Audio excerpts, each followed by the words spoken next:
Bienvenue dans Délit des livres, le podcast d'une antillaise aigrie qui juge des livres dans la joie et la mauvaise foi. La semaine dernière, je te parlais d'amour, je te parlais de technologie et cette semaine, je te parle d'amour au pluriel avec Amour croisé de Lorraine Safou. Pourquoi au pluriel ? Pour deux raisons. La première, c'est qu'on suit une bande de copines parisiennes qui ont la vingtaine, peut-être la trentaine. Elles vivent leur relation amoureuse et sexuelle même de manière totalement différente, pour pas dire opposée. Et la deuxième chose, et sûrement la plus importante, c'est qu'on suit Yari qui a un crush pour le beau Hyde. Alors tout commence bien parce que ce crush est réciproque, mais le hic c'est que Hyde est polyamoureux et on peut pas vraiment dire que ce soit le truc de Yari. Elle entend, elle respecte, mais elle comprend pas du tout et elle se voit encore moins dans une relation polyamoureuse. Alors, qu'est-ce qu'ils font ? Est-ce qu'ils arrêtent ce début de relation pour cause irréconciliable ou est-ce qu'ils se donnent une chance ? Et petite question subsidiaire, j'aime trop ce mot, est-ce que Yari et Hyde prennent le risque de souffrir ? Tu l'auras peut-être compris, mais amour croisé, ça parle de polyamour, mais aussi des personnes qui vivent leur relation d'une façon qu'on ne comprend pas. Yari ne comprend pas que Hyde soit polyamoureux, Hyde ne comprend pas pourquoi son polyamour dérange Yari, et Mavena, l'une des meilleures amies de Yari, ne comprend pas pourquoi Cynthia, une autre de ses amies, s'épanouit dans des relations sans attache. Bref, ce livre, c'est vivons heureux, vivons ensemble, et ce, même si je considère que t'es totalement à côté de la plaque, mon cher ami. Et en parlant de vivre ensemble, j'ai apprécié qu'on nous montre enfin un couple mixte avec une personne noire et une personne asiatique.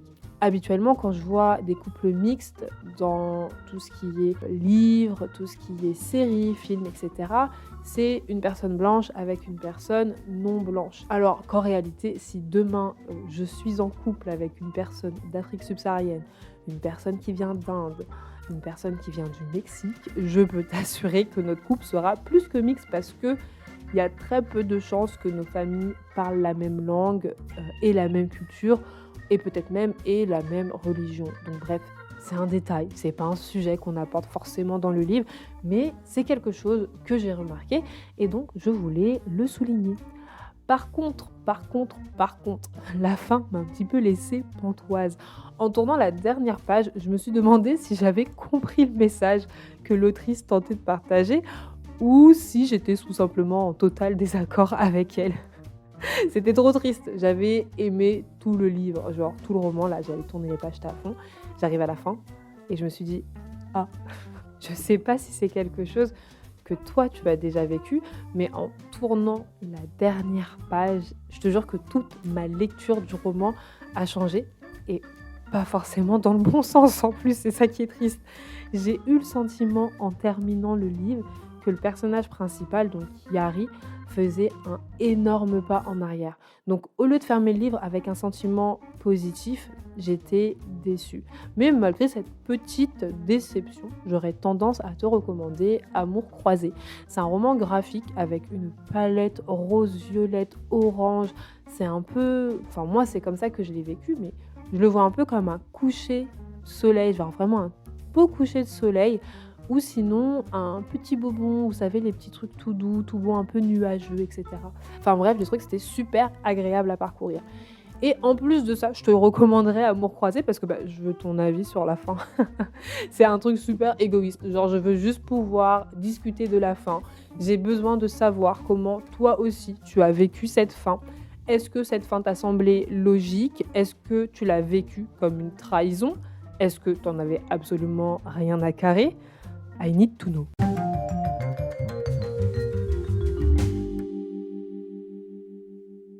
Ma recommandation de la semaine, c'est Dans le jardin de l'ogre de Leila Slimani. J'ai pensé à ce roman parce que, comme dans Amour croisé, on a un personnage principal qui va cacher toute une partie de sa vie romantique et sexuelle à ses proches. Et là encore, comme avec Hyde qui est polyamoureux, on a un personnage principal qui vit une situation qui est stigmatisée par la société.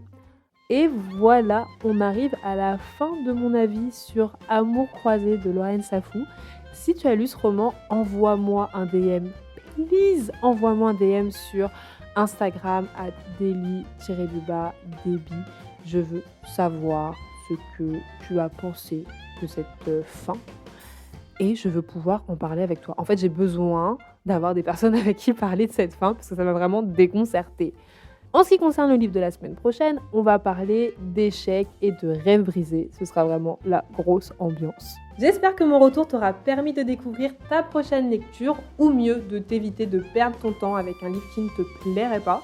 Et si tu lis par procuration, j'espère que tu auras passé un bon moment en ma compagnie.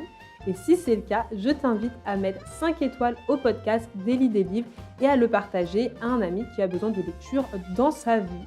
Sur ce, je te dis à la prochaine, je t'envoie des cœurs sucrés. Tchuss!